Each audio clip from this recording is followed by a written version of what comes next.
శివుడు ఎంత ప్రొటెక్టివ్ అంటే, నీకు ఎవడో ఒక శత్రువు ఉన్నాడు, వాడు నిన్ను చూసి ఓరలేకపోతున్నాడు, ఎప్పుడు నీకేదో హాని జరగాలి చెయ్యాలి అని చూస్తున్నాడు. నువ్వేమో రోజు శంకరుని పూజిస్తావు. శివుడు ఏమంటాడు తెలుసా అప్పుడు? నా ఎగ్జిస్టెన్స్ ని నమ్మి నేను ఉన్నానని మనసా వాచా కర్మణ నమ్మి కొలిచే నా భక్తుడికి హాని చేయాలని చూస్తే వాడు తప్పు చేసినా సరే, ఐ మెన్షన్ ఇట్, వాడు తప్పు చేసినా సరే నాకు వదిలే, నువ్వు వేయగలిగిన దానికన్నా పెద్ద శిక్ష వేస్తా. తండ్రిగా నా భక్తుల మీద నాకు ఆ హక్కు ఉంది.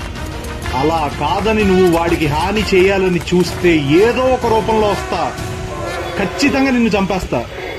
ఆ చంపడం కూడా అలా ఇలా కాదు, మళ్ళీ ఇంకో జన్మెత్తాలి అన్నప్పుడు నీ ఒంట్లో ఆఖరి రక్తపు కణం కూడా బెదిరి చచ్చేలా చంపుతా అంటాడు శంకరుడు.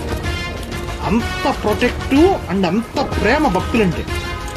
దానికి ఎగ్జాంపుల్ మార్కండేయుడు శివలింగాన్ని పట్టుకుని చంద్రశేఖర పాహిమాం చంద్రశేఖర రక్షమాం అని చంద్రశేఖర అష్టకం పాడితే ధర్మపత్నితో సహా కైలాసం నుంచి పరిగెత్తుకొచ్చి ఆయన చిరంజీవిని చేశాడు. పూర్వం అనేవాళ్ళు అంటారు, ఊరు వెళ్తుంటే అందరూ వచ్చేస్తే అలా ఇంటికి కాపలా ఎవరయ్యా అనేవాళ్ళు.